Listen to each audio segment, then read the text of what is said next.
কথায় আছে না, ঢেকি স্বর্গে গেলেও ধান ভাঙে। আমার অবস্থা তাই হইছে।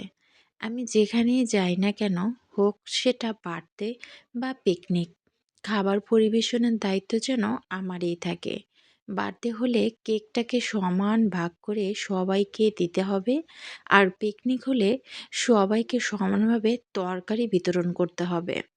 কেক কাটতে ভালো লাগে, আর সবাইকে সমান ভাগে ভাগ করে দেওয়াটা আরও বেশি ভালো লাগে।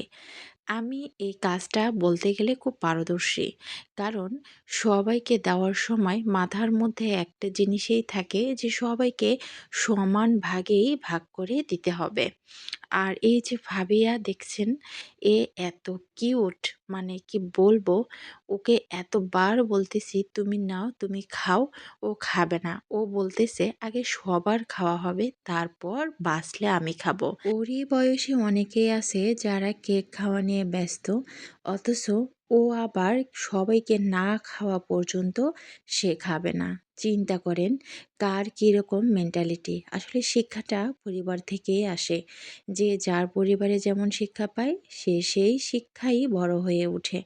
যাই হোক, আমি সবাইকে ভাগ করে দিচ্ছি সমান ভাগে, যাতে কারো ভাগে কম বা কারো ভাগে বেশি না পড়ে। বেশি কিছু খাবারের আইটেম এখানে করা হয়নি, কারণ হঠাৎ করে প্রোগ্রামটা, তাই তেমন কারো প্রস্তুতি ছিল না।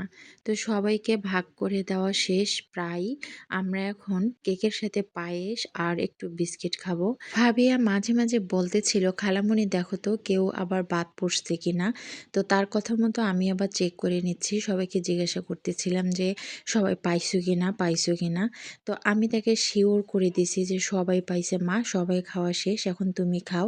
দেখেন ও সবার শেষেই কিন্তু কেকটা নেবে। এতক্ষণ থেকে দাঁড়াই ছিল, ও দেখছে সবারই হইছে কিনা, আর ওর মাথার মধ্যে চিন্তা ছিল যে এইটু কেক সবারই হবে কিনা।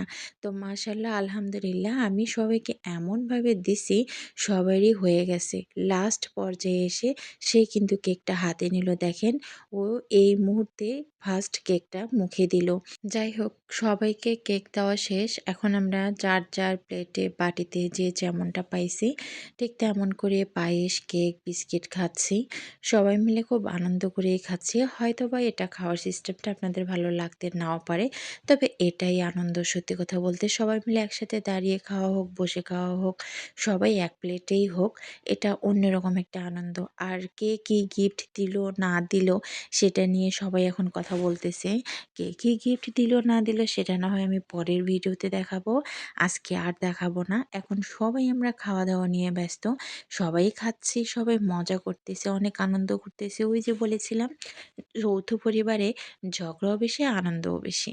তো যাই হোক, আমার এই ভাগ্নের জন্য সবাই দোয়া করবেন যেন ও সবার আগে ভালো মানুষ হয়, তারপর যেন ভালো পেশায় জড়িয়ে যায়।